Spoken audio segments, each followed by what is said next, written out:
Audiolibro completo. La trampa de Satanás. Capítulo 11. Perdón. Si no se da, no se recibe. Por tanto, os digo que todo lo que pidiereis orando, creed que lo recibiréis, y os vendrá. Y cuando estéis orando, perdonad, si tenéis algo contra alguno, para que también vuestro Padre que está en los cielos os perdone a vosotros vuestras ofensas. Porque si vosotros no perdonáis, tampoco vuestro Padre que está en los cielos os perdonará vuestras ofensas. Marcos 11, 24 al 26. Quisiera que por lo que resta del libro concentremos nuestra atención en las consecuencias de negarnos a perdonar las ofensas y en cómo librarnos de ellas.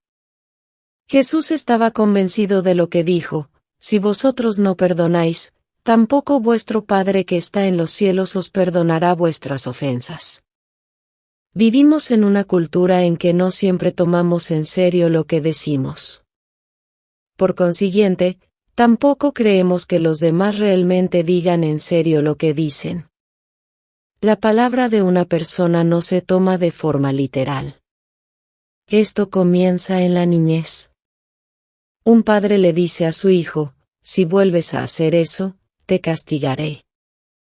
El niño no solo vuelve a hacerlo, sino que lo repite varias veces.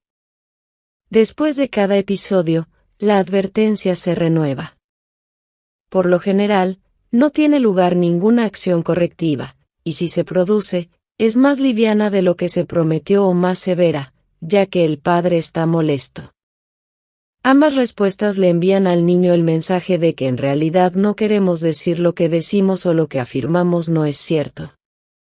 El niño aprende a pensar que no todo lo que dicen las figuras que representan la autoridad es verdad.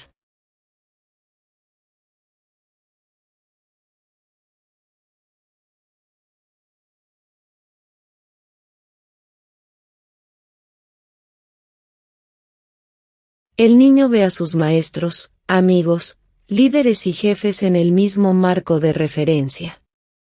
Para cuando llega a ser adulto, ya lo ha aceptado como normal. Sus conversaciones ahora consisten en promesas y afirmaciones en las que dice cosas que realmente no piensa cumplir. Quisiera dar un ejemplo hipotético de una conversación típica. Jim ve a Tom, a quien conoce, pero con el que no ha hablado durante cierto tiempo. Tiene poco tiempo, y piensa: oh, no. No puedo creer que me encuentre con Tom ahora. No tengo tiempo para hablar. Los dos hombres se miran. Jim dice: gloria a Dios, hermano, qué bueno es verte.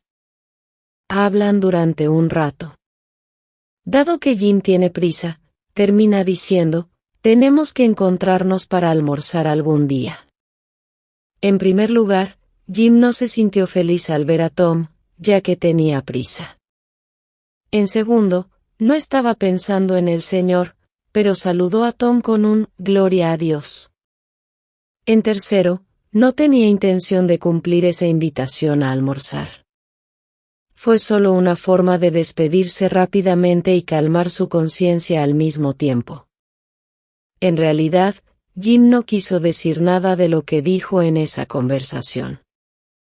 Todos los días se producen situaciones reales como esta. La mayoría de las personas no tienen verdadera intención de decir al menos una cuarta parte de lo que dicen. Es de extrañarse entonces que nos resulte difícil saber cuándo podemos considerar en serio lo que una persona dice. No obstante, cuando Jesús habla, Él desea que lo tomemos en serio. No podemos juzgar lo que Él dice de la misma forma que juzgamos lo que dicen otras figuras de autoridad o las personas con las que nos relacionamos. Cuando Él afirma algo, lo hace en serio. Es fiel, aun cuando nosotros no somos fieles. Él transita a un nivel de verdad e integridad que trasciende nuestra cultura y sociedad. Por eso, cuando Jesús afirmó: si no perdonáis, tampoco vuestro Padre que está en el cielo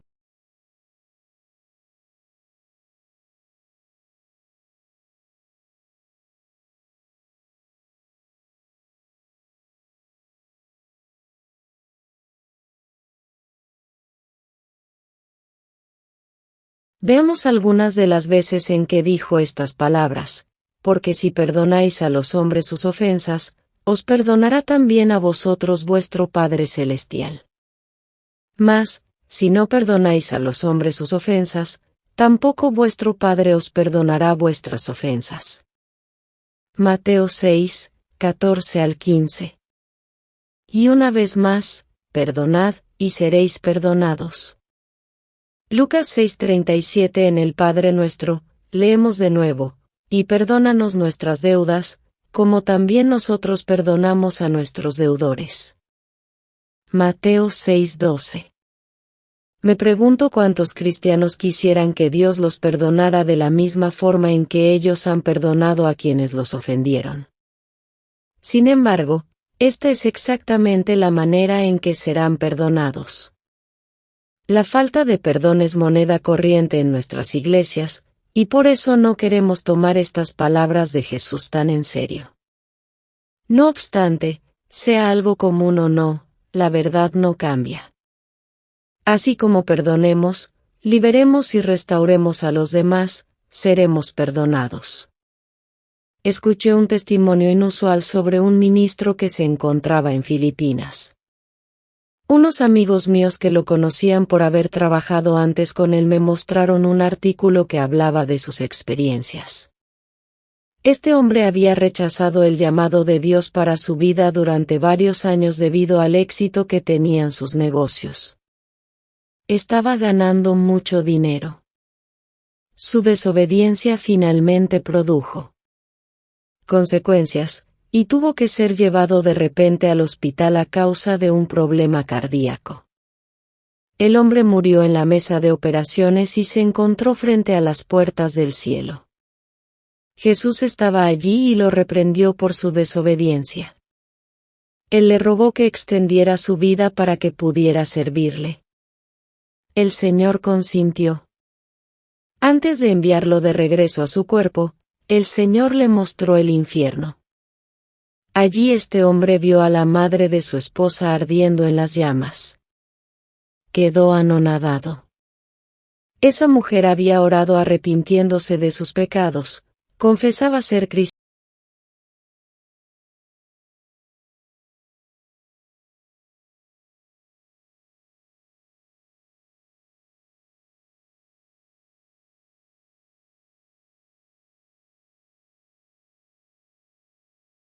El perdón y el crecimiento espiritual. Hemos visto muchos ejemplos de la trampa de la falta de perdón en nuestro propio ministerio. Cuando ministré por primera vez en Indonesia, me alojé en la casa de un hombre de negocios muy rico. Aunque él y su familia asistían a la iglesia donde me encontraba ministrando, no eran salvos. Durante la semana que estuve allí, su esposa fue salva, luego él, y después sus 3 hijos. Tuvo lugar una liberación, y toda la atmósfera de la casa cambió. El hogar se llenó de gozo. Cuando supieron que volvería a Indonesia con mi esposa, nos invitaron a quedamos con ellos y se ofrecieron a pagar los pasajes aéreos para mis 3 hijos y una niñera. Llegamos y ministramos 10 veces en su iglesia. Prediqué sobre el arrepentimiento y la presencia de Dios. Sentimos la presencia del Señor en las reuniones. Había lágrimas de arrepentimiento y gritos de liberación en cada culto. Toda la familia fue ministrada de nuevo. La madre del esposo, que vivía en la misma ciudad, asistió a todos los cultos. Ella también había contribuido con una importante suma para pagar los pasajes aéreos de mis hijos. Cuando ya casi terminaba la semana, la madre de este hombre me miró directo a los ojos y me preguntó: John, ¿por qué nunca he sentido la presencia de Dios? Acabábamos de terminar el desayuno.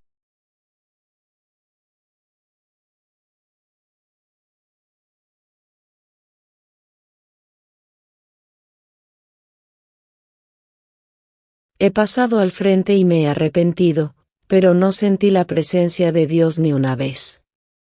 No solo eso, en realidad, nunca, en ninguna ocasión, he sentido la presencia de Dios. Conversé con ella durante un rato y luego le dije, oremos para que usted sea llena del Espíritu Santo. Le impuse mis manos y oré para que recibiera el Espíritu Santo, pero aún así no se sentía la presencia del Señor. Entonces Dios le habló a mi espíritu. Ella no ha perdonado a su esposo. Dile que lo perdone. Aparté mis manos. Sabía que su esposo había fallecido, pero la miré y le dije: el Señor me muestra que usted no ha perdonado a su esposo.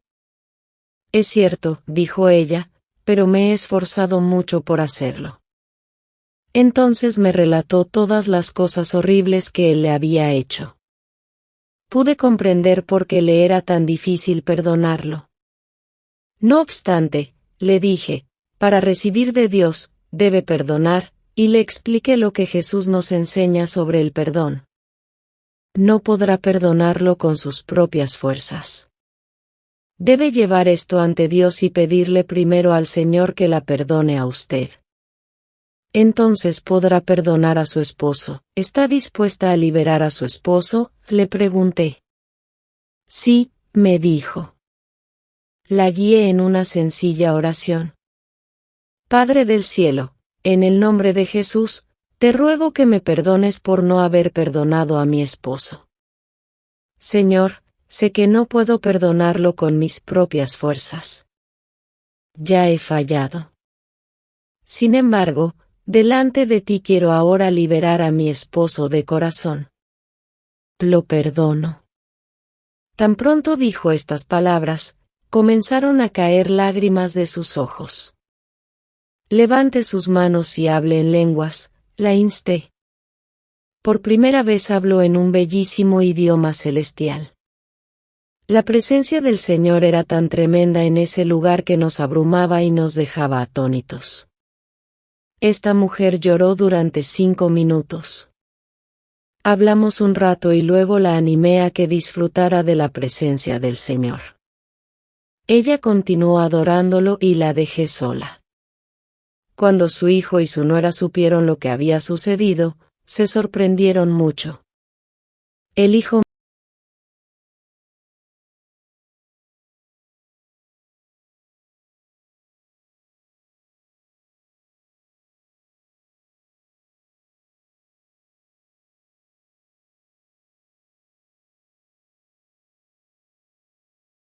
Durante los 3 días siguientes, su rostro irradiaba una dulce sonrisa y un suave brillo. No recuerdo haberla visto sonreír antes. Ella no había perdonado, y, por lo tanto, estaba presa de su falta de perdón. No obstante, una vez que liberó a su esposo y lo perdonó, recibió el poder del Señor en su vida y pudo sentir su presencia. El siervo que no perdonaba. En Mateo 18, Jesús arroja una nueva luz sobre la atadura que produce la falta de perdón y la ofensa. Él les estaba enseñando a sus discípulos cómo reconciliarse con un hermano que los hubiera ofendido. Hablaremos de la reconciliación en otro capítulo. Pedro preguntó: Señor, ¿cuántas veces perdonaré a mi hermano que peque contra mí? Hasta 7. Mateo 18, 21. Él pensaba que estaba siendo generoso. A Pedro le gustaban las cosas extremas. Fue él quien dijo en el monte de la transfiguración: Señor, bueno, es para nosotros que estemos aquí, si quieres, hagamos aquí 3 enramadas, una para ti, otra para Moisés, y otra para Elías. Mateo 17, 4. Ahora pensó que estaba siendo magnánimo: impresionaré al maestro con mi buena disposición a perdonar 7 veces. Sin embargo, recibió una respuesta que lo dejó muy sorprendido. Jesús destruyó lo que según Pedro era un planteamiento generoso: no te digo hasta 7, sino aún hasta 70 veces 7. Mateo 18, 22. En otras palabras, perdona como Dios lo hace, sin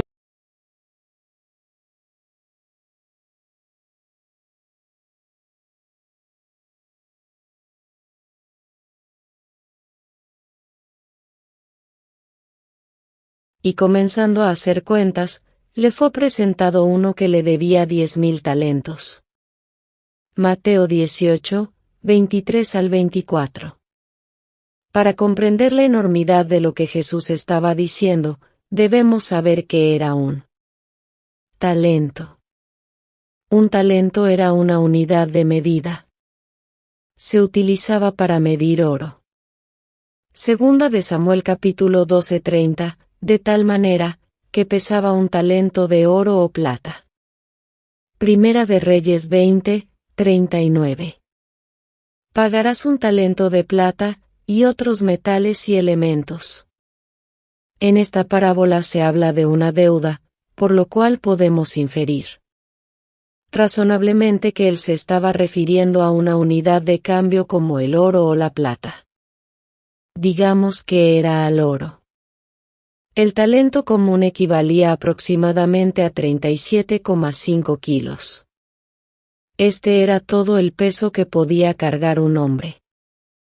Segunda de Reyes 5:23. Y Naamán dijo: dígnate aceptar 2 talentos. Y le insistió y ató 2 talentos de plata en 2 bolsas. 10,000 talentos serían entonces alrededor de 375,000 kilos, es decir, 375 toneladas. Así que este siervo le debía al rey 375 toneladas de oro. En estos momentos el precio del oro es de poco más de 750 pesos el kilo. En el mercado actual, un talento de oro costaría 450,000 pesos. Por lo tanto, 10,000 talentos de oro valdrían $4,500,000,000. Este siervo le debía al rey 4,500 millones de dólares. Jesús estaba haciendo énfasis en que el siervo tenía una deuda que jamás podría pagar. Leemos aquí. A este, como no pudo pagar, ordenó su señor venderle, y a su mujer e hijos, y todo lo que tenía, para que se le pagase la deuda. Entonces aquel siervo, postrado, le suplicaba, diciendo: Señor,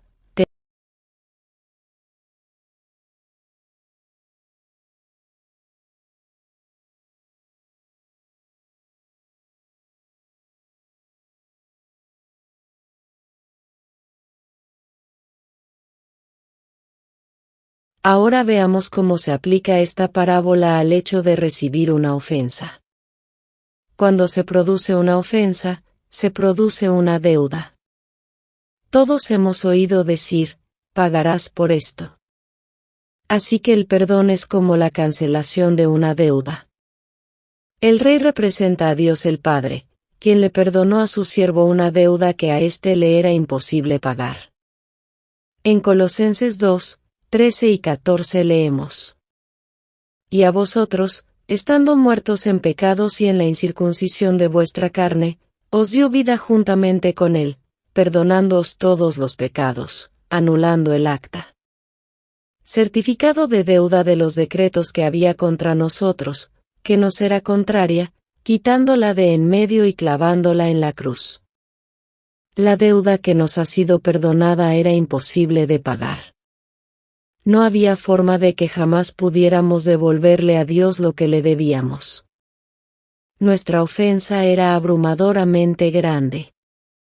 Por eso Dios nos dio la salvación como regalo. Jesús pagó el certificado de la deuda que teníamos en nuestra contra.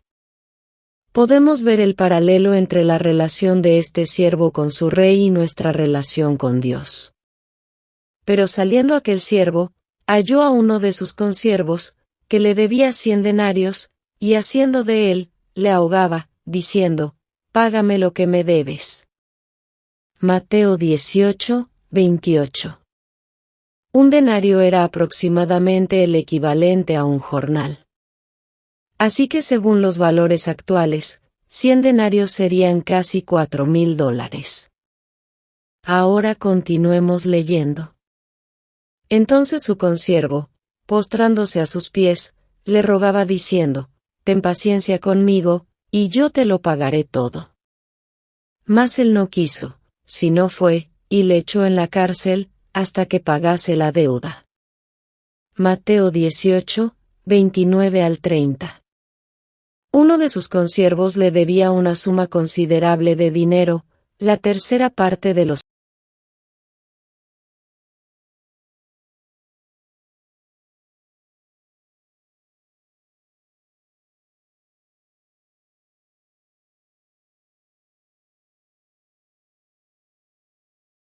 Eso es más dinero de lo que podría ganar en toda una vida.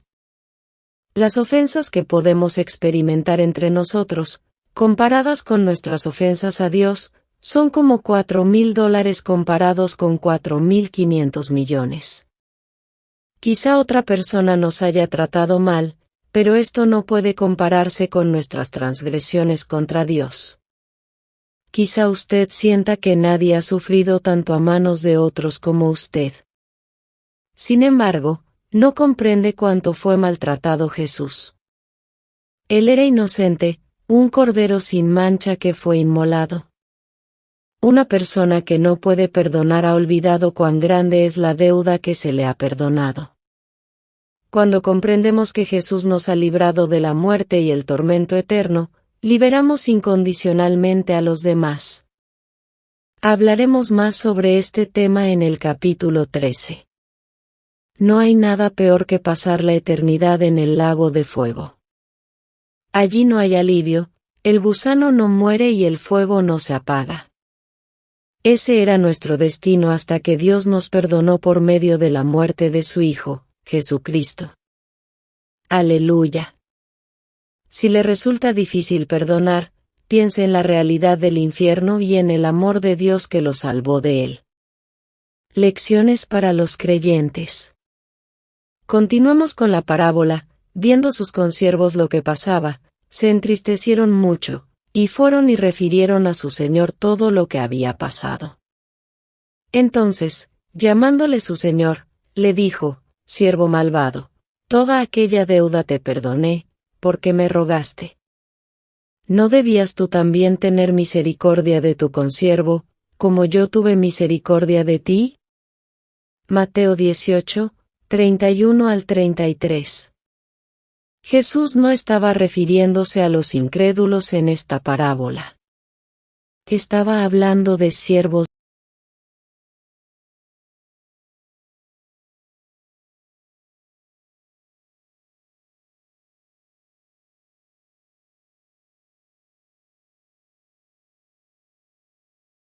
Por ello, podemos llegar a la conclusión de que este es el destino que le espera a un creyente que decide no perdonar.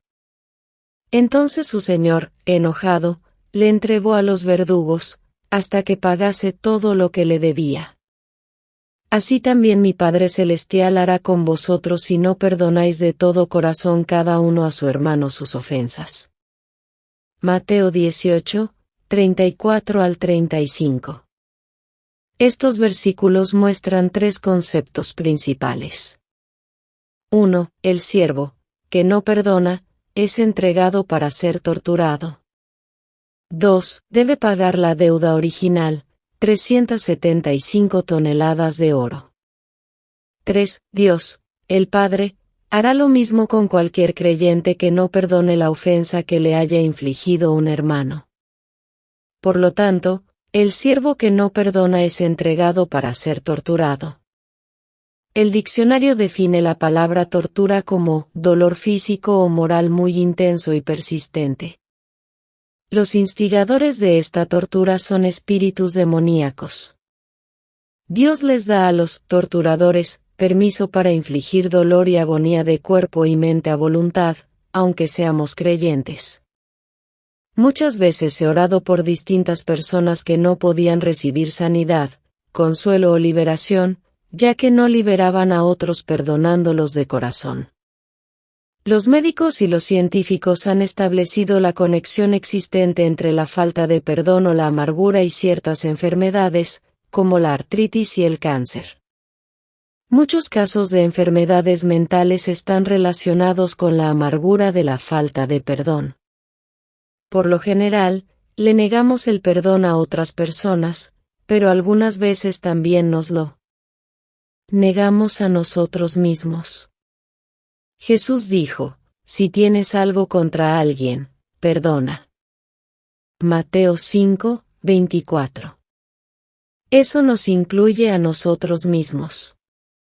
Si Dios nos perdonó, ¿quiénes somos nosotros para no perdonar a alguien que Él ha perdonado, aunque ese alguien seamos nosotros mismos? El siervo que no perdona debe pagar la deuda original, lo cual es imposible.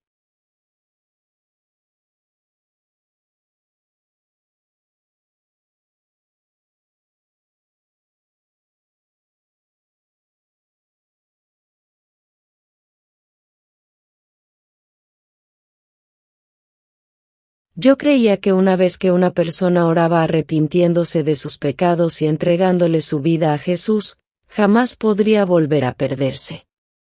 Si es eso lo que cree, explíqueme por qué Pedro escribió estas palabras. Ciertamente, si habiéndose ellos escapado de las contaminaciones del mundo, por el conocimiento del Señor y Salvador Jesucristo, enredándose otra vez en ellas son vencidos, su postrer estado viene a ser peor que el primero. Porque mejor les hubiera sido no haber conocido el camino de la justicia, que después de haberlo conocido, volverse atrás del santo mandamiento que les fue dado. Segunda de Pedro 2, 20 al 21. Pedro estaba hablando de personas que habían escapado del pecado, las contaminaciones del mundo, por medio de la salvación en Cristo Jesús. Sin embargo, se habían enredado de nuevo en el pecado, que podría ser la falta de perdón, y éste los había vencido. Ser vencidos por el pecado significa que no regresaron al Señor y se arrepintieron de su pecado voluntario. Pedro afirma aquí que dejar el camino de la justicia es peor que no haberlo conocido nunca. En otras palabras, Dios dice que es mejor no haber sido salvo que recibir el regalo de la vida eterna y luego apartarnos de él para siempre. Judas también habla de algunos en la iglesia que estaban 2 veces muertos. Judas 12 y 13. Estar 2 veces muertos significa que una vez estuvimos muertos sin Cristo, luego se nos dio vida al recibirlo a Él, y después morimos de nuevo al apartarnos de forma permanente de sus caminos. Vemos que muchos se acercarán a Jesús justificándose a sí mismos al decir,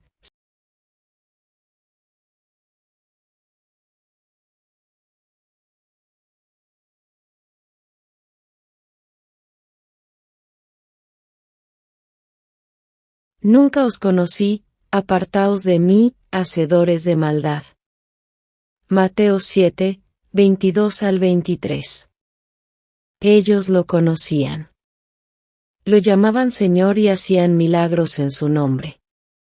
Sin embargo, Él no los conocía a ellos. ¿A quién conocerá Jesús?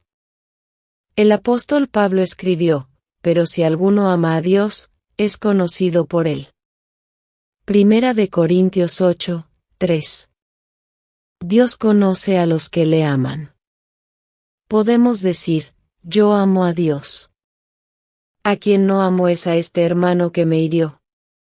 Entonces nos engañamos y no amamos a Dios, porque está escrito, si alguno dice, yo amo a Dios, y aborrece a su hermano, es mentiroso.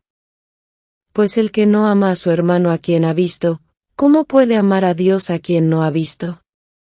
Primera de Juan 4, 20.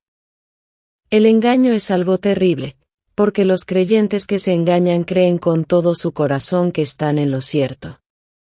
Piensan que son de una manera, cuando en realidad son de otra.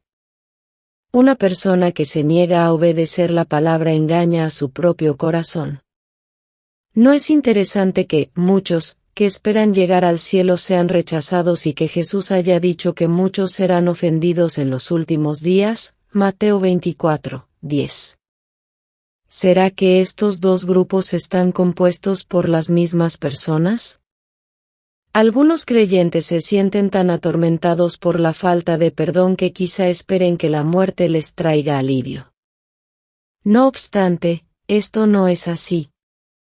Debemos terminar con la falta de perdón ahora o nos veremos obligados a pagar lo que es imposible pagar. Dios, el Padre, hará lo mismo con cualquier que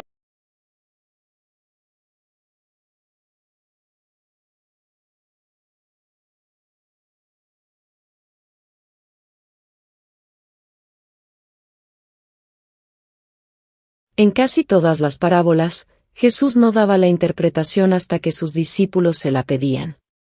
Sin embargo, en este caso no deseaba que quedaran dudas sobre cuán severo sería el juicio para los que se negarán a perdonar. En muchas otras ocasiones Jesús dejó en claro que si no perdonamos, no seremos perdonados. Y recordemos que Él no es como nosotros. Cuando Él dice algo, lo dice en serio. Esto no es algo común en la Iglesia. Por el contrario, se dan excusas para abrigar la falta de perdón. La misma se considera un pecado menor comparado con la homosexualidad, el adulterio, el robo, las borracheras y otras cosas. No obstante, quienes la practican no heredarán el reino de Dios, así como no lo heredarán aquellos que practican los demás pecados.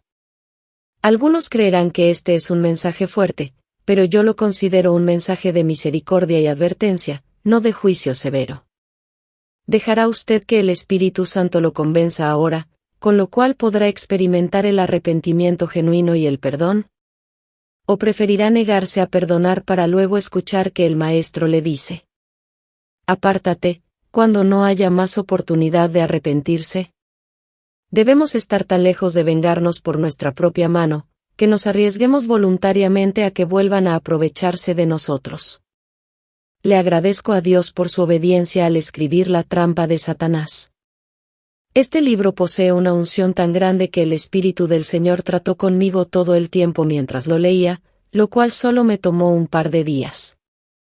El libro ha cambiado mi vida por completo.